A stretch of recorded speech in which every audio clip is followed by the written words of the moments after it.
오늘 말씀의 제목은 와임이 더블 와임입니다.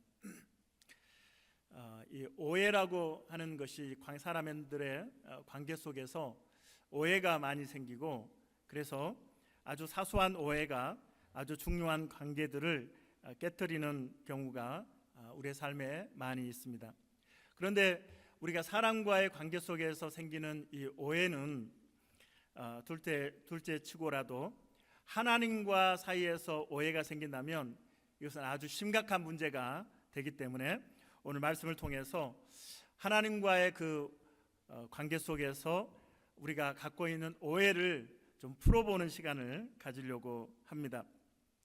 마태복음 25장 14절에 보면 한 주인이 먼 타국으로 가면서 3명의 하인들에게 각각 그 달란트대로 재능대로 한 하인에게는 5달란트를, 또 다른 하인에게는 2달란트를, 그리고 마지막 한 하인에게는 1달란트를 맡기게 되는데, 5달란트 받은 종과 2달란트 받은 종은 즉시 장사를 해서 이제 두 배로 이렇게 남기게 되지만, 1달란트 받은 종은 땅에다가 묻어놨다가 주인이 돌아왔을 때 그것을 그대로 돌려줍니다. 그 종의 이야기를 들어보면 주인을 오해했다라는 것을 알 수 있는데, 마태복음 25장 24절로 25절에 보면 1달란트 받았던 자는 와서 이르되 주인이여, 당신은 굳은 사람이라 심지 않은 데서 거두고 해치지 않은 데서 모으는 줄을 내가 알았으므로 두려워하여 나가서 당신의 달란트를 땅에 감추어 두었었나이다. 벗어서 당신의 것을 가지셨나이다. 이 주인을 오해한 이 하인, 그래서 땅에 묻어 두었기 때문에 주인이 야, 참 그거 지켜내느라고 애썼다, 고생했다, 이렇게 칭찬하는 것이 아니라 악하고 게으른 종이라고 책망을 하면서 바깥 어두운 데로 쫓아내고, 또 그곳에서 슬피 울며 이를 갈미 있으리라, 이렇게 주인이 그 하인을 책망하고 있는 것을 볼 수가 있습니다. 우리 성도들도 신앙생활하면서 하나님에 대한 오해를, 저도 마찬가지입니다. 저도 하나님에 대한 많은 오해를 하면서 지금까지 살아왔습니다. 우리가 내가 원하는 것들이 이루어지고 좀 일이 풀리면 하나님 최고 이렇게 하지만, 내가 원하는 것들이 이루어지지 않고 또 내 뜻대로 일이 잘 풀리지 않을 때 하나님을 원망하는 경우들이 많이 있습니다. 하나님, 이럴 수가 있습니까? 하나님 서운합니다. 이런 이야기들을 우리가 하게 되죠. 제가 전도사 때에 제 지인 전도사님이 저보다 나이는 좀 훨씬 많으신 분이셨는데, 신학을 늦게 하신 분인데, 이분이 암으로 투병을 했습니다. 그래서 제가 병원에 가서 병문안을 하고 그분을 위해서 기도를 해드렸는데, 이분이 이제 삶에 대한 의지가 너무나 크고, 그리고 이제 신학을 해서 목회를 하고 이제 그 하나님의 나라를 위해서 열심히 일하겠다고 그렇게 각오가 대단해서 하나님께서 자신을 분명히 살려주실 것이다 라고 하는 확신이 너무나 강했습니다. 그래서 저도 그분을 하나님 치료해 달라고 간절하게 기도했습니다. 한참 후에 시간이 지나서 다시 병문안을 갔을 때 이분의 상태를 보니까 훨씬 악화됐습니다. 온몸에 붓기가 이렇게 있어서 온몸이 부어있는 그런 상태였습니다. 그럼에도 불구하고 이분은 하나님이 여전히 자신을 살려줄 것이다, 회복시켜 줄 것이다 라고 하는 확신을 갖고 있어서, 저도 그분의 그 확신을 꺾기가 좀 너무 미안해서 하나님, 이 종을 치료해 달라고 그렇게 기도했습니다. 그런데 며칠 후에 이분은 하나님의 부름을 받았습니다. 제가 그 소식을 듣고 뒤늦은 후회를 했습니다. 이분에게 마지막으로 하나님 앞에 설 수 있는 준비를 할 수 있는, 마음의 준비, 영적인 준비를 할 수 있는 기회를 드렸어야 되는데, 이 땅에서 살아날 것입니다, 회복시켜 주실 것입니다, 치료해 줄 것입니다 라고만 기도했지, 하나님 앞에 갈 때에 그 영혼이 정결하게 되고 그래서 하나님 앞에 잘 준비될 수 있도록 그 준비하는 과정을 도와드리지 못했다라고 하는 것을 제가 마음으로 느끼면서 참 후회했던 그런 기억이 있습니다. 무조건 나을 것이라고, 무조건 하나님께서 치료하실 것이라고 하는 것은 나쁜 신학입니다. 이것은 나쁜 신앙인 것이죠. 우리의 성도들의 문제가 해결되는 것도 중요하고 우리가 질병에서 치료받는 것도 중요하지만 더 중요한 것은 우리가 하나님 앞에서 정결한 신부로 우리가 준비되는 것, 하나님 앞에 설 때에 부끄럽지 않는 신실한 믿음을 가지고 우리가 살아가는 것, 짧은 인생이지만 하나님 앞에 섰을 때 부끄러움 없는 자로 세워지도록 준비하는 것이 더 중요한 것이죠. 2019년 상영된 다큐멘터리 영화 교회 오빠 이관희라고 하는 영화가 있습니다. 아마 보신 분도 계실 텐데, 젊은 부부가 교회를 다니는 젊은 부부가 첫 아이를 출산했을 때 이 남편은 대장암 말기라고 하는 진단을 받게 되었습니다. 그리고 이 남편이 대장암 말기 이제 항암 치료를 마쳤을 때 또 그 부인 오은주 집사는 말기 혈액암 진단을 받게 됩니다. 다행히 그 아내인 오은주 집사는 이제 항암 치료를 하고 완치 판정을 받게 되지만 이관희 집사는 복막까지 퍼진 암세포로 더 이상 손쓸 수 없는 상태에 이르게 됩니다. 호스피스 병동에 입원을 했는데 의사는 몰핀 주사를 맞아야 그 고통을 이겨낼 수 있다, 통증을 이겨낼 수 있다라고 이야기하지만 이분은 이 몰핀 주사를 맞으면 정신이 몽롱해져서 성경을 읽을 수 없기 때문에 똑바른 정신으로 성경을 읽기 위해서 투약을 거부합니다. 갈수록 건강한 모습은 온데간데 없고 뼈만 앙상하게 남은 모습을 하고도 그분은 끝까지 누구를 원망하지 않습니다. 그리고 아내와 딸, 이웃, 그리고 하나님에 대한 사랑을 끝까지 지켜내다가 천국에 입성하게 되었습니다. 그의 육신은 병으로 잠식을 당했지만 그의 숭고한 정신과 믿음은 영원히 기억될 것입니다. 암에 걸리면 곧 죽음이다 라고 말씀드리는 것은 아닙니다. 그러나 하나님의 자녀에게 있어서 중요한 것이 무엇인지 우리는 다시 한번 고민을 해봐야 할 것입니다. 우리가 죽는다고 하는 것이 꼭 문제로 우리가 여겨지지만 그 죽음의 과정을 통해서 우리는 하나님 앞에서 마지막으로 하나님께 영광 돌릴 수 있는 그러한 기회가 될 수 있다는 것을 기억해야 합니다. 지금까지 우리가 신앙생활하고 선한 싸움을 싸워오면서 이제 일생을 마무리하면서 지금까지 함께 하셨던 하나님 앞에 저를 지금까지 인도하시고 지켜주신 하나님 앞에 최고의 감사를 표현해 줄 수 있는 순간이 바로 죽음의 순간이 될 것입니다. 그래서 한번 영화를 한번 보세요. 교회 오빠 이관희라고 하는 영화를 보시면 마지막 죽음 순간까지도 그의 그 마지막 모습을 통해서 하나님 앞에 영광을 돌리는 그분의 모습을 우리가 보게 됩니다. 여기서 하나님이 왜 세상을 창조하셨을까라고 하는 질문을 한번 해보고 그 답을 우리가 생각해 보는 것은 하나님에 대한 오해를 풀 수 있는 아주 중요한 그런 단서가 되리라고 생각이 됩니다. 하나님이 왜 세상을 창조하셨고 하나님이 왜 인간을 창조하셨을까?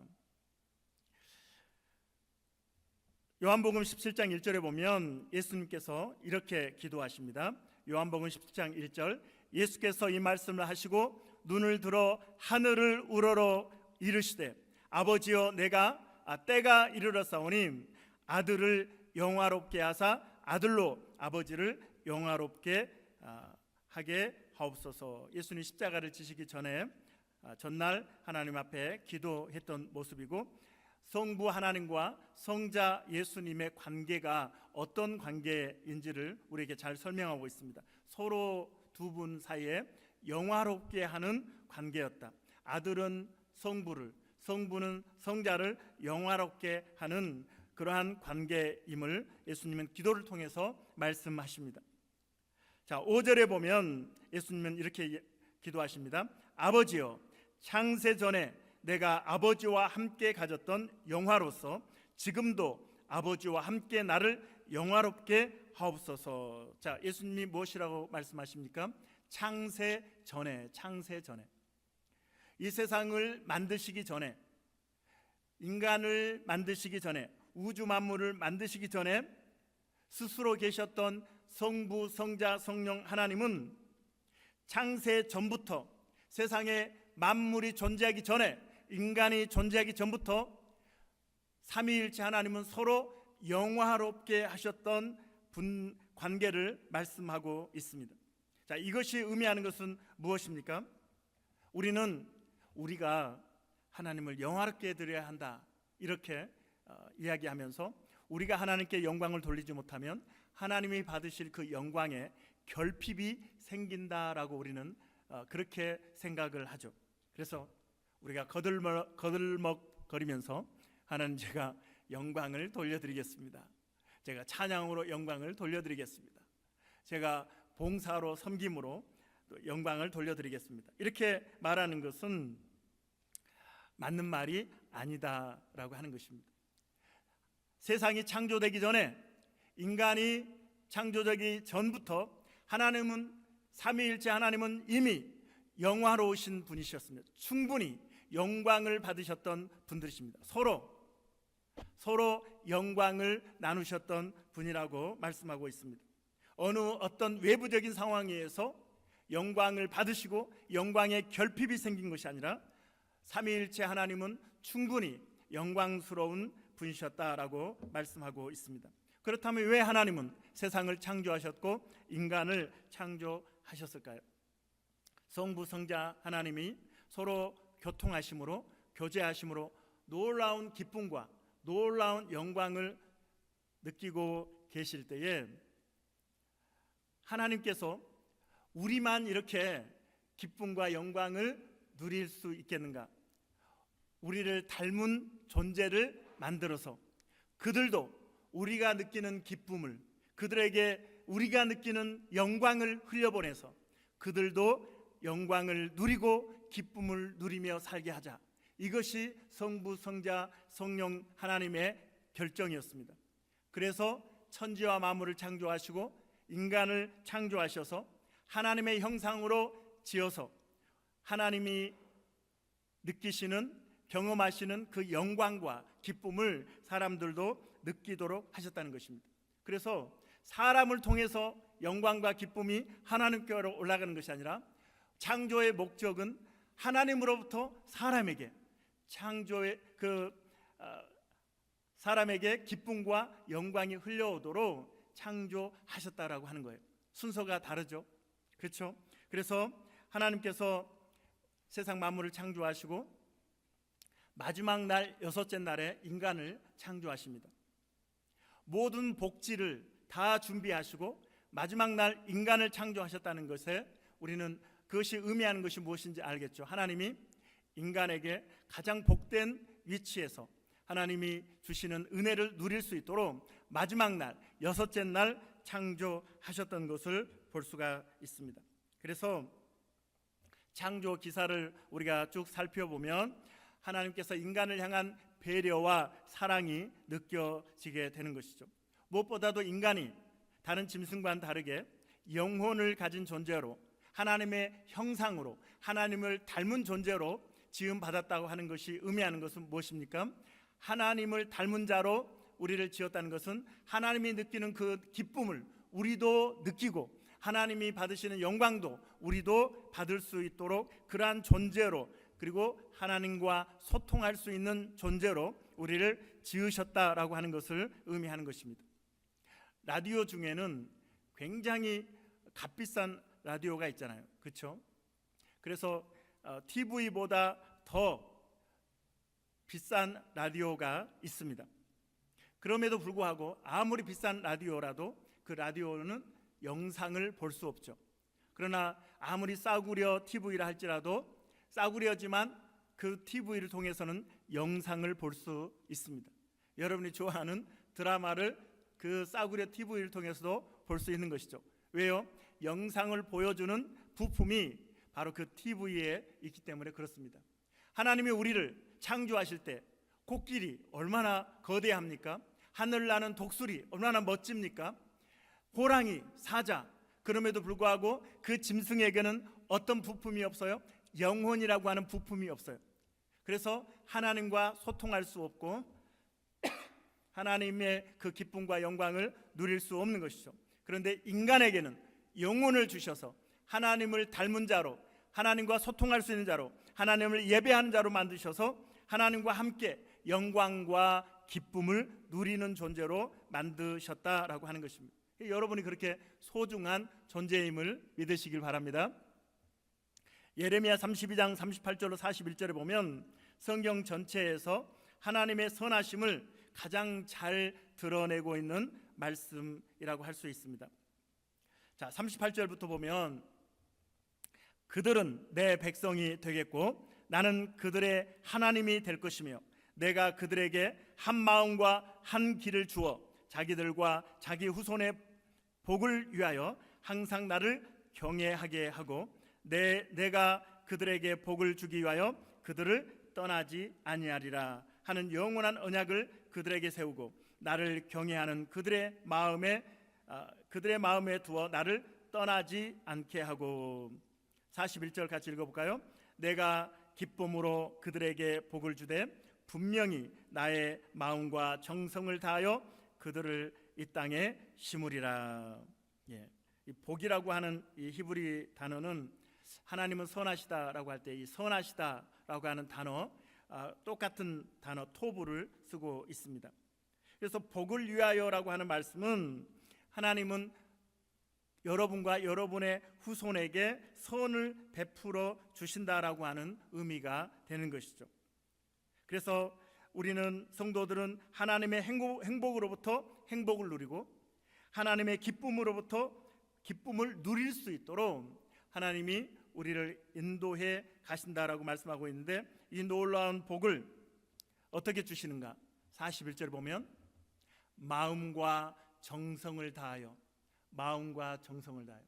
여러분을 또 여러분의 자손에게 하나님을 경외하는 여러분에게 하나님의 복을 주시는데 어떻게 주시냐면 하나님은 마음과 정성을 다하여 주신다. 마가복음 12장 30절에 보면 하나님을 예배하는 자들에게 내 마음을 다하고 목숨을 다하고 뜻을 다하고 힘을 다하여 주 너의 하나님을 사랑하라 라고 하는 말씀이 있고, 그래서 우리는 이 말씀을 잘 알고 있죠. 우리가 힘을 다하고 목숨을 다하고 뜻을 다하고 힘을 다하여 하나님을 사랑해야 한다. 그런데 예레미야서가 우리에게 가르치는 것은 뭐예요? 하나님이 먼저 마음을 다해서 정성을 다해서 저와 여러분을 축복하신다는 사실입니다. 할렐루야. 이게 우리의 마음을 무너지게 하는 것이죠. 녹아지게 하는 것이죠. 우리가 하나님을 향해서 마음을 다하고 뜻을 다하고 목숨을 다하고 정성을 다해서 하나님을 사랑하는 것이 우선이 아니고 먼저 하나님으로부터 저 위로부터 저와 여러분에게 마음을 다해서 정성을 다해서 우리를 복 주시는 분이 하나님이시다라고 하는 것입니다. 할렐루야. 이 사실을 우리가 염두에 둔다면 우리는 하나님에 대한 많은 오해들을 풀어낼 수 있는 것이죠. 하나님 우리를 어떻게 사랑하셨는지, 하나님은 어떻게 우리를 복 주시기를 원하시는지. 그래서 첫 번째로 와임이 제목이 와임인데, 하나님에 대해서 우리가 오해할 때 하는 말이죠. 왜 접니까? 왜 우리 가정입니까? 오늘 본문에 보면 하나님께서 아브라함에게 100세에 얻은 너무나 귀한 독자, 유일한 독자 이 이삭을 모리아 산에서 번제로 드리라라고 말합니다. 이 명령은 우리가 하나님을 오해하기에 충분하죠. 어떻게 백세의 아들을 주셔놓고 이제는 번제로 드리라고 한단 말인가? 하나님 좀 너무하신다, 이럴 수가 있는가? 저도 그렇고 여러분도 그렇고 우리가 지금까지 살아오시면서 그런 서운할 때, 하나님에 대해서 오해할 때가 많이 있었죠. 우리도 비슷한 상황, 아브라함과 같은 비슷한 상황을 겪을 때가 있습니다. 하나님이 내 물질을 빼앗아 갈 때도 있고, 때로는 건강을 빼앗아 갈 때도 있고, 가족을 빼앗아 갈 때도 있고, 친구를 빼앗아 갈 때도 있고, 직장을 빼앗아 갈 때도 있고, 명예를 빼앗아 갈 때도 있습니다. 하나님이 이것들을 우리에게 내놓아라 이렇게 말씀하실 때 우리는 하나님을 이해할 수 없고, 그래서 하나님을 오해하면서 와임이 왜 접니까? 어떻게 저에게 이럴 수가 있습니까? 너무하십니다, 서운합니다, 그러면서 하나님을 원망하게 되죠. 이런 번제가 어떻게 드리는 건 줄 아시죠?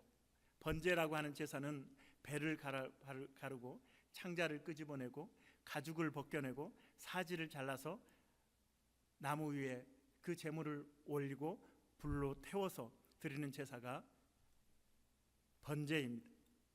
양을, 짐승을 그렇게 한다면 그것도 여러분 무섭잖아요. 그것도 좀 주저할 텐데, 독자, 그 사랑하는 아들을 번제로 드리라고 말씀하고 있다는 것입니다. 제가 어떤 분에게 예수 믿으시라고 이렇게 했더니 교회를 안 다니시는 분인데 이 사건에 대해서는 알고 있더라고요. 그래서 아니, 어떻게 하나님이 사람을, 아들을 제물로 바치라고 그러느냐, 나는 그런 무서운 하나님은 믿지 않겠다라고 거절하시더라고요. 이렇게 우리도 납득하기가 어려운 하나님의 명령인데 아브라함의 모습은 어떻습니까? 그 명령에 순종을 하고 있습니다. 불을 준비하고 번제에 쓰일 나무를 준비하고 이삭을 데리고 그것도 아침 일찍 모리아산을 향하여 떠나고 있습니다. 참 대단한 믿음의 소유자라고 우리가 생각이 되는데, 사실 이 사건 전까지 아브라함은 굉장히 믿음이 연약한 자죠. 그렇죠? 그래서 와이미를 연발했던 그런 사람이기도 했습니다. 하나님의 명령을 따라서 너는 본토 친척 아비 집을 떠나 내가 내게 지시할 땅으로 가라 해서 가나안 땅에 왔는데, 그곳이 너무나 풍요로운 땅인 줄 알고 왔더니 기근이 계속되는 거예요. 그래서 애굽으로 가버리죠. 그곳에서 또 자기 아내 사라를 누이라고 속여가지고 그 사라가 이 바로 왕하고 동침할 뻔한 이제 그런 상황까지도 연출되는 것을 여러분 잘 아실 것입니다. 그 외에도 그 아들을 안 주시니까 애굽 그 여인 그 종이죠, 하갈을 통해서 첩으로 삼고 아들 이스마엘을 낳기까지 했습니다. 또 그랄 지역에, 블레셋의 그랄 지역에로 또 들어가서 그곳에서도 또다시 애굽에서 있었던 그 일, 아내를 누이라고 해서 또 부끄러움을 당하는 그러한 아브라함의 모습을 볼 수 있습니다. 이렇게 믿음으로 행하지 않으면서 하나님이 인도하신 그 길에 기근이 있고 또 문제들이 발생하면서 하나님이 자식을 준다고 그랬으면서 주지 않고 그렇게 세월이 지나가는 상황 속에서 와임이 하나님 왜 나를 이렇게 취급하십니까? 왜 나에게 아들을 주지 않으십니까? 왜 나에게 풍요로운 땅을 주지 않고 이렇게 기근을 허락하십니까? 하나님께 원망하며 불평하며 불신앙 와이미를 연발했던 사람이 아브라함인 것이죠. 그런데 지금은 이제 100세가 지났을 때 달라요. 이제는 좀 순종하는 그런 모습을 보여주고 있습니다. 왜요? 그가 100세가 되었고 사라가 생리가 끊어져서 생물학적으로 아이를 가질 수 없는 그러한 때에 하나님께서 아들 이삭을 주셨기 때문에 생명의 주관자이신 하나님을 비로소 전적으로 믿게 되었던 것이죠. 그래서 하나님의 말씀, 하나님은 신실하셔서, 하나님은 선하셔서 당신의 약속을 이루신다라고 하는 믿음이 아브라함에게 있었던 것입니다. 그래서 히브리서 기자는 이때의 아브라함의 믿음의 상태를 이렇게 기록하고 있습니다. 히브리서 11장 17절부터 19절 같이 읽겠습니다. 아브라함은 시험을 받을 때에 믿음으로 이삭을 드렸더니 그는 약속들을 받은 자로 돼 그 외아들을 드렸느니라. 그에게 이미 말씀하시기를 내 자손이라 칭할 자는 이삭으로 말미암으리라 하셨으니 그가 하나님이 능히 이삭을 죽은 자 가운데서 다시 살리실 줄로 생각한지라. 비유컨대 그를 죽은 자 가운데서 도로 받은 것이니라.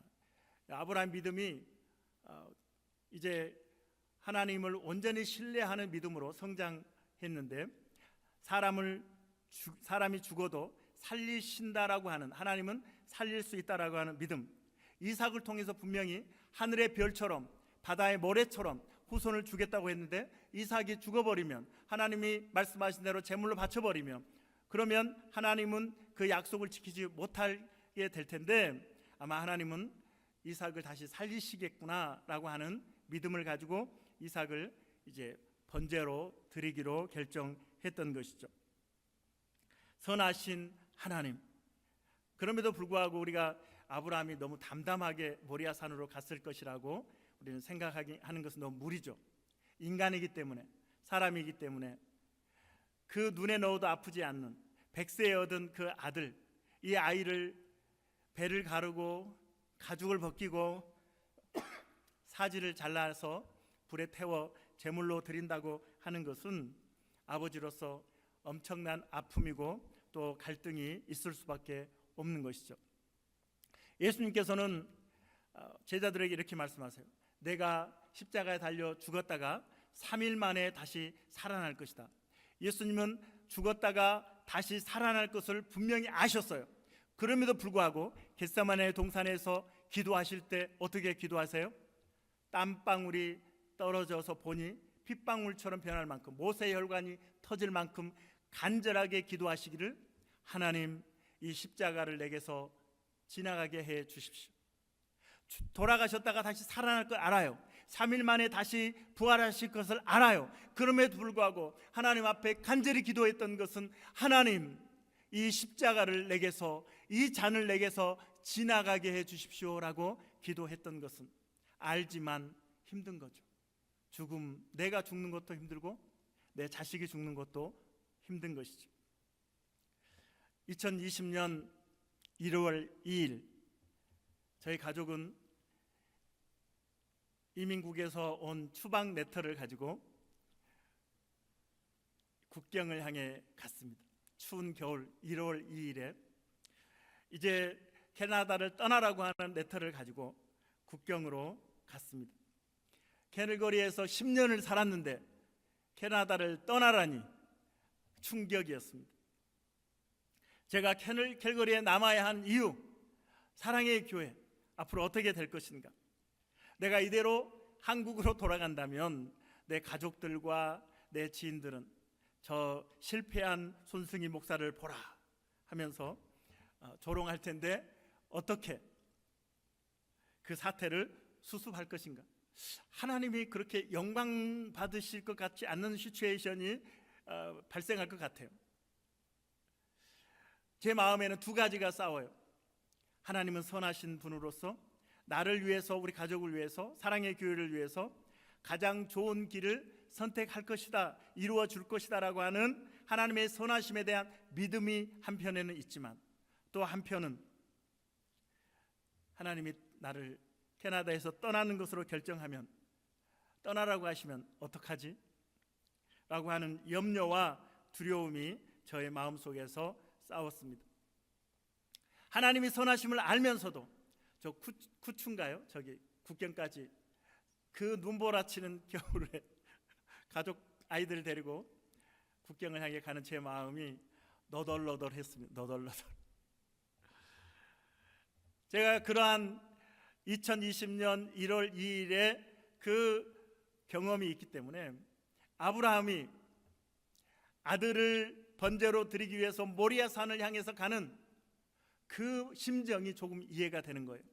알지만 하나님의 선하심을 알지만 그러나 인간이기 때문에 힘든 거예요. 갈등이 있는 거예요. 고민이 있는 거예요. 내가 원하는 것이 있고 하나님의 뜻이 있을진데 내가 원하는 대로 되지 않을 때 이거 어떻게 이 사태를 추스리지? 하나님께 Why me? 하나님 왜 우리 가정에 저에게 이런 문제를 허락하시는 것입니까? 원망도스럽고 불평이 되기도 했던 그런 순간이었습니다. 하나님을 이해할 수 없었습니다. 여러분도 이런 상황들이 많이 있으셨을 것입니다. 지금까지 살아오시면서 하나님 왜 이런 어려움을 나에게 허락하시는 것일까? 하나님을 이해할 수 없어서 하나님을 오해하며 원망하며 불평했던 우리의 상황들이 있습니다. 목사님, 저는 지금까지 그런 일이 없습니다. 개봉박두 곧 있을 것입니다. 인생은 그런 거예요.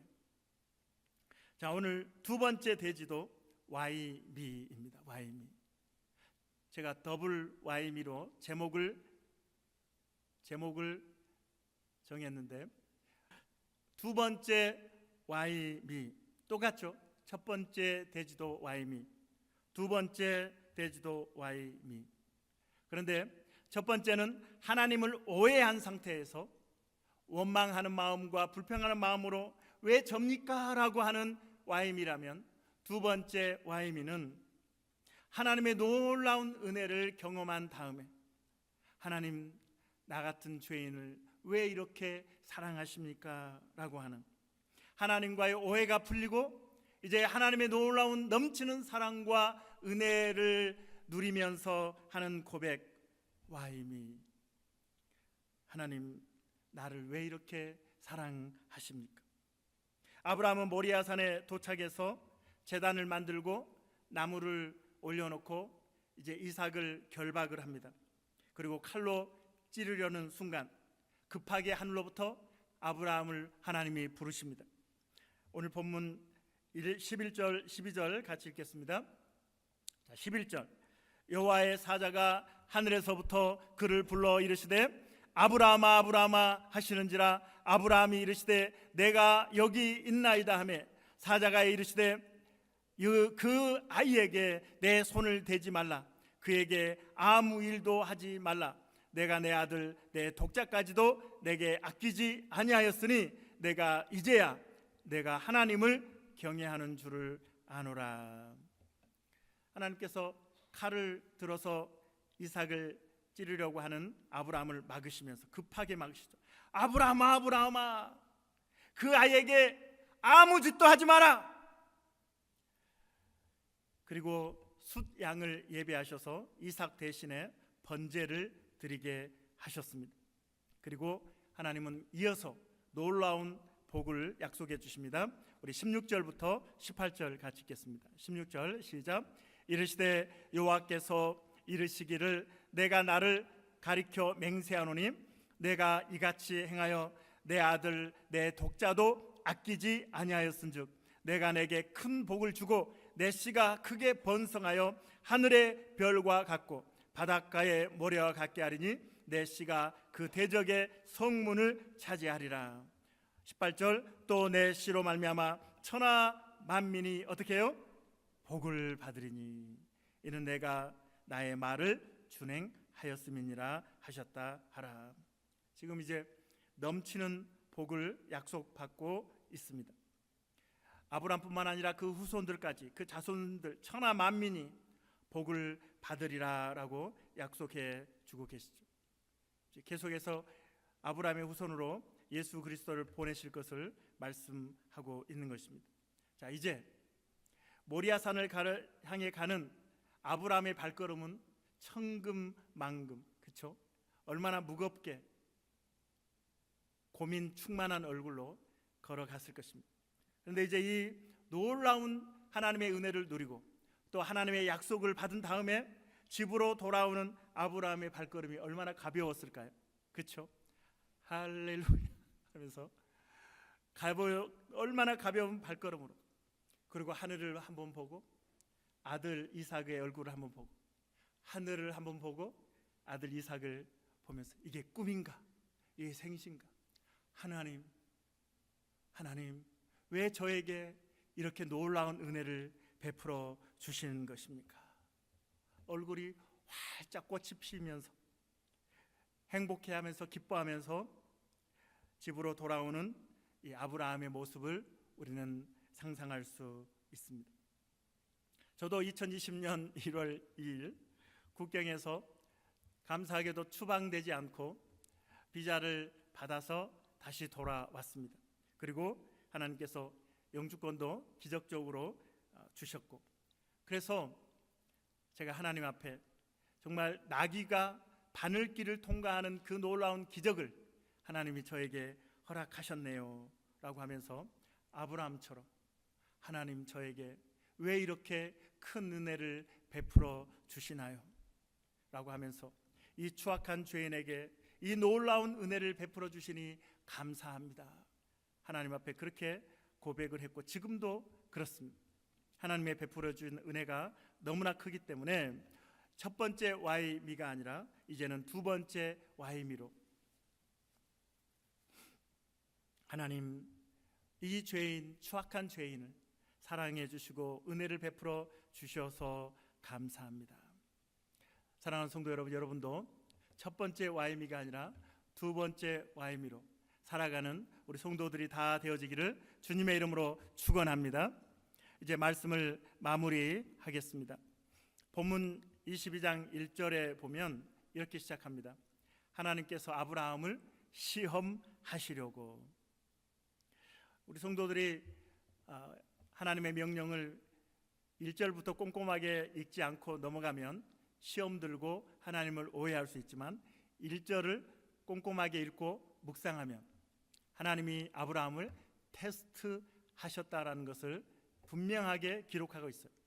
우리에게 너무 당황하지 않도록, 우리에게 하나님을 오해하지 않도록 1절에서 하나님께서 아브라함을 테스트하는 거야, 이거는 테스트야 라고 말씀을 먼저 하고 계시다는 것이죠.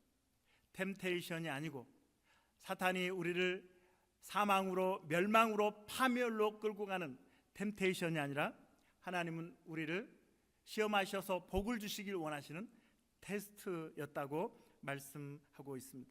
하나님이 우리에게 주시는 테스트는 피할 길을 주십니다. 할렐루야. 자, 고린도전서 10장 13절 같이 읽겠습니다. 고린도전서 10장 13절 시작. 사람이 감당할 시험 밖에는 너희가 당한 것이 없나니 오직 하나님은 미쁘사 너희가 감당하지 못할 시험 당함을 어떻게 해요? 허락하신다? 허락하지 아니하시고 시험 당할 즈음에 또한 피할 길을 내사 너희로 능히 감당하게 하시느니라. 할렐루야. 여호와 이레라고 하는 이 말씀이 바로 모리아산에서 준비하시는 하나님을 말씀하고 있는 것이죠. 여러분의 삶 가운데에서 여호와 이레 하나님, 여러분을 위해서 준비하신 하나님, 시험 가운데, 테스트 가운데 피할 길을 주시는 하나님을 여러분 기억하시길 바랍니다. 할렐루야. 아브람뿐만 아니라 저뿐만 아니라 여러분에게도 두 번째 와이미의 은혜를 허락하신다는 것을 여러분 기억하십시오. 앞에서 살펴보았던 예레미야 32장 41절에서 하나님은 저와 여러분을 위해서 마음과 정성으로 우리를 위해서 일하신다라고 말씀하고 있습니다. 창세 전부터 하나님은 삼위일체 하나님으로 충분히 누리셨던 그 기쁨과 영광을 우리에게 나누어 주기 위해서 마음과 정성을 다해서 일하시는 하나님. 그래서 다니엘 풀러는 에레미야 32장 41절에서 하나님의 사명 선언문을 발견했다라고 이야기합니다. 이것이 하나님의 사명 선언문입니다. 나의 최고의 사명은 땡땡땡을 섬기는 것입니다. 나의 최고의 사명은 땡땡땡을 섬기는 것입니다. 나의 최고의 사명은 손승이를 섬기는 것입니다. 이 사명 선언문이 누구의 사명 선언문이라고요? 하나님의 사명 선언문이라고 하는 것입니다. 저 땡땡땡에 누구의 이름을 넣어야 할까요? 여러분의 이름을 넣어서 한번 같이 읽어보겠습니다. 하나님이 말씀하십니다. 나의 최고의 사명은 손승이를 섬기는 것입니다. 여러분 누구로 하셨어요? 여러분 이름 넣으셨어요? 다시 한번 믿음으로 선포합니다. 시작. 나의 최고의 사명은 손승이를 섬기는 것이다. 우리 하나님이 하나님의 놀라운 사랑과 은혜를 우리에게 허락하셔서 이제는 하나님을 오해하면서 왜 접니까? 라고 불평하는 자가 아니라 하나님의 넘치는 사랑에 감동해서 하나님, 저 같은 죄인을 왜 이렇게 사랑하십니까? 라고 고백하도록 하나님은 사명자처럼 우리를 위해서 일하신다라고 하는 것입니다. 이제 두 번째 와이미를 마음에 새기고 하나님의 선하심을 기억하시기 바랍니다. 기독교의 핵심은 하나님의 선하심입니다. 한번 따라하겠습니다. 기독교의 핵심은 하나님의 선하심입니다. 이 문장을 마음에 꼭 새기셔서 하나님의 선하심, 내가 이해할 수 없지만 오해하기보다는 하나님을 신뢰하는 아브라함과 같은 믿음의 소유자들이 다 되기를 주님의 이름으로 축원합니다. 이 시간에 우리 찬양 태산을 넘어 험곡에 가도 빛 가운데로 걸어가면 주께서 항상 지키시기로 약속한 말씀 변치 않네요. 깜깜한 밤에 다닐지라도 주께서 나의 길 되시고 나에게 밝은 빛 되시니 길 잃어버릴 염려 없네. 선하신 우리 하나님을 신뢰하면서 우리 찬양합시다. 태산을 넘어 험곡에 가도